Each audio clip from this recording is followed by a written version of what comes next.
ओम शांति। दुर्गा माँ, संतोषी माँ, पार्वती माँ, काली माँ, लक्ष्मी, सरस्वती, चारों तरफ देवियों का आह्वान, जागरण, व्रत, पवित्र जीवन, माहौल ही सात्विकता का है।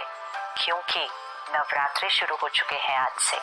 हम सब मिलकर कितने प्यार से, श्रद्धा से, भावना से शक्तियों का आह्वान कर रहे हैं, जिनको हम कहते हैं शिव शक्ति। उनका आह्वान हो रहा है। लेकिन थोड़ा सा आज कुछ क्षण लेकर इस पे चिंतन करते हैं कि हम किसका आह्वान कर रहे हैं। उन्हें हम शक्ति भी कहते हैं, उन्हें हम माँ भी कहते हैं, उनको हम अस्त्र शस्त्रों के साथ दिखाते हैं और उनके ही चरणों में हम असुर भी दिखाते हैं। ये सब चीज हमें कौन से ज्ञान का अर्थ सिखाने की कोशिश कर रही है।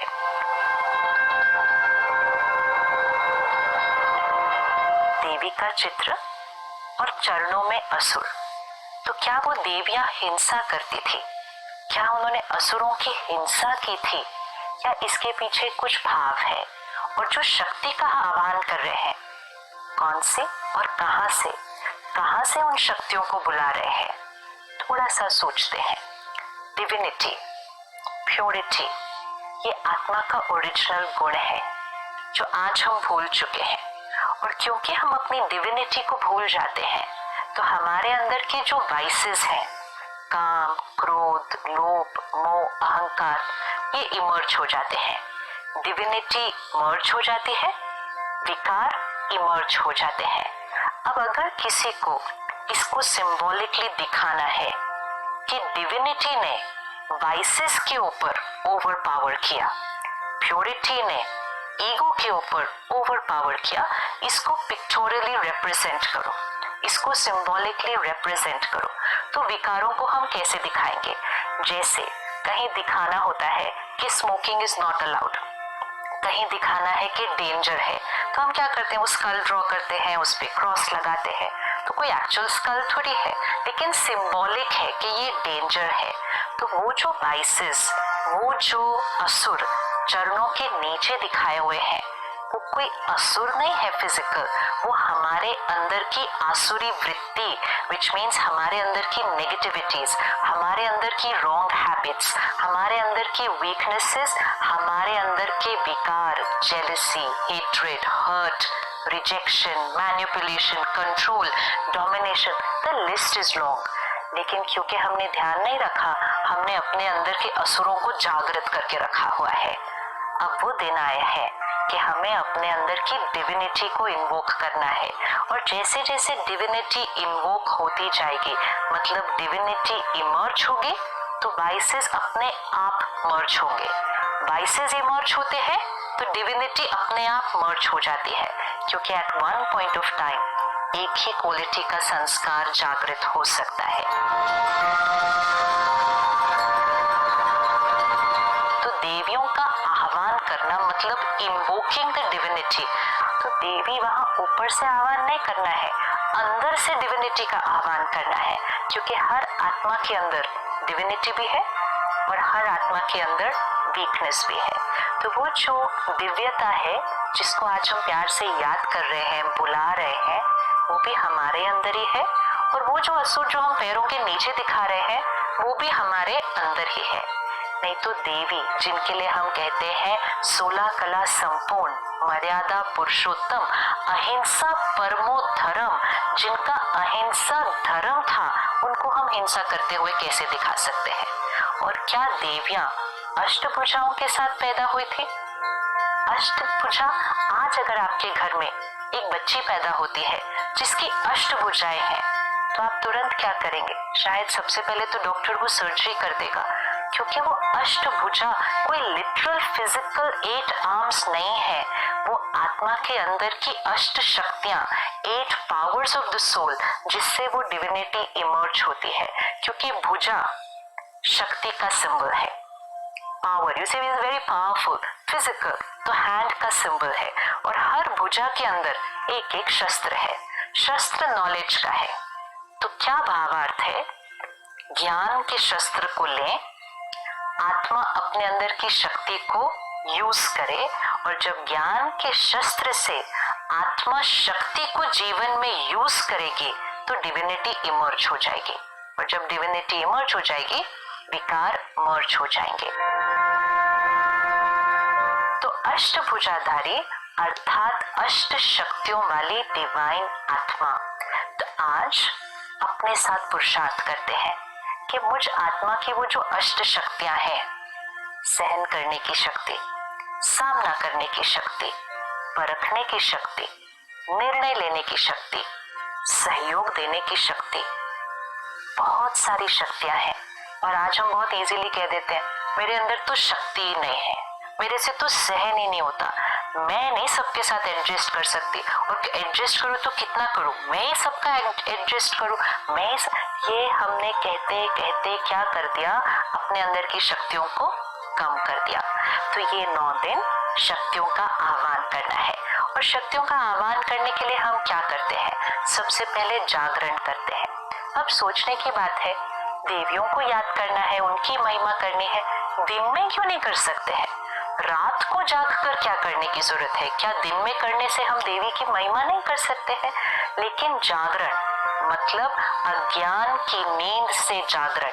तो जब इस सृष्टि पर कलयुगी अंधकार है, अज्ञान, इग्नोरेंस, डार्कनेस, जब अज्ञान है तब अवेकनिंग की जरूरत है।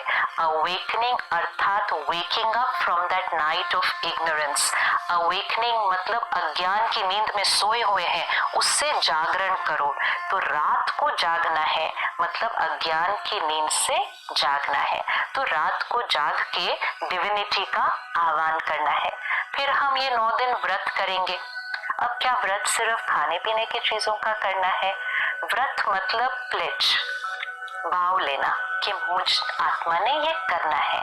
लेकिन अब हम इस 9 दिनों में व्रत को थोड़ा और गहराई से लेते हैं कि सिर्फ खाने पीने का नहीं, साथ साथ व्रत लेते हैं कि हम 9 दिन गुस्सा नहीं करेंगे, हम शांत रहेंगे, हम 9 दिन पर चिंतन नहीं करेंगे, किसी के बारे में कोई गलत बात यहाँ से वहां फैलाएंगे नहीं, हम 9 दिन सुबह जल्दी उठकर ध्यान करेंगे, मेडिटेशन करेंगे, हम 9 दिन कोई गलत चीज न खाएंगे न पिएंगे।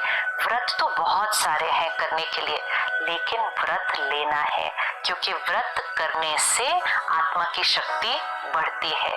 Because we start living a life of discipline, and discipline increases will power. तो एक हम जागरण करते हैं, दूसरा हम व्रत करते हैं, तीसरा सात्विक अन्न। 9 दिन प्याज लहसुन के बिना सात्विक भोजन बनाया जाता है। डिविनिटी एंड सात्विकता गोज टुगेदर। इसका मतलब अगर तामसिक भोजन खाएंगे तो डिविनिटी इमर्ज नहीं हो सकती है। तो सात्विक भोजन मतलब वेजिटेरियन विदाउट अनियन गार्लिक, लेकिन साथ साथ परमात्मा की याद में बना हुआ, बड़े सात्विक मन से बनाया हुआ खाना, सात्विक तरीके से कमाया हुआ धन पहले घर में आए, फिर सात्विक अन्न बने और सात्विक मन की स्थिति में बने, तब वो प्रसाद बनता है। तो सात्विक अन्न जब खाना शुरू कर ही रहे हैं तो साथ साथ ये भी सोच लीजिए कि सिर्फ 9 दिन क्यों? क्या डिवाइन लाइफ सिर्फ 9 दिन चाहिए? त्योहार आते हैं हमें जीवन जीने का तरीका सिखाने के लिए कि जो चीज हम 9 दिन करेंगे वो हम जीवन भर भी कर सकते हैं। लेकिन इस 9 दिन में ध्यान रखना कि प्रतिज्ञा सिर्फ यहाँ से नहीं करनी, कभी कभी मन में चलता रहता है, आज 5वां दिन हो गया, आज 6ठा दिन हो गया, कब ये 9 दिन पूरे होंगे, सब कर रहे हैं इसलिए मुझे भी करना पड़ता है। मजबूरी से नहीं, मजबूरी से आत्मा की ताकत कभी नहीं बढ़ेगी, प्रतिज्ञा से करना है कि जीवन में सात्विकता। फिर 9 दिन दिया जलाया जाता है, तो मिट्टी का दिया और वो लौ, इसका क्या सिग्निफिकेंस है कि मिट्टी का जो बॉडी शरीर का प्रतीक है और जो लौ है वो आत्मा का प्रतीक है। तो 9 दिन दिया जरूर चलना चाहिए। तो जब मैं आत्मा हूँ, सोल कॉन्शियसनेस, ये जब इमर्ज होगी तो वो लौ जलती रहेगी, रोशनी उसके चारों तरफ फैलेगी, एंड मोस्ट इम्पोर्टेंट हम अपने जीवन में चाहिए से दिया की तरफ शिफ्ट हो जाएंगे। दिया जलता रहे तो जीवन शुभ होता है। कौन सा दिया जलता रहे? प्यार दिया, सम्मान दिया, सहयोग दिया, सबको दिया और हमेशा दिया, ये दिया जलेगा तो जीवन शुभ रहेगा। जागरण, सात्विकता, व्रत और दिया, जब ये सब हो गया तो रिश्ते बड़े प्यारे हो जाते हैं। एक दूसरे के साथ एडजस्ट करना, सहयोग देना, ये एक नेचुरल जीवन जीने का तरीका बन जाता है।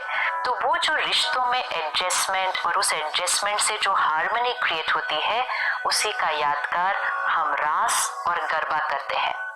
रास को देखो, गरबा को देखो, कितना सुंदर डांस फॉर्म है। सभी के हाथ में दो दो डंडे हैं। अब अगर एक के डंडे को देखकर दूसरे ने डंडा मारा और बहुत हार्मनी से चले तो वो एक ब्यूटीफुल फॉर्म ऑफ डांस हो जाता है। अगर अपना ही डंडा मारते गए तो वो ही डांस एक युद्ध का मैदान बन जाता है। ये वो लोग हैं जिनके साथ हम रहते हैं, जिनके साथ हम काम करते हैं।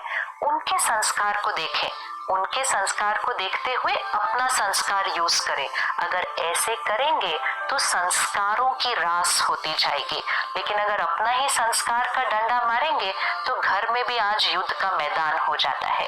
तो परमात्मा कहते हैं कि जो आत्मा जागरण करती है अपने विकारों से, व्रत लेती है जीवन में और उसके जीवन में सात्विकता आती है और सोल कॉन्शियसनेस उसके लिए जो नेचुरल होता है, वो औरों के साथ संस्कारों की रास करती है।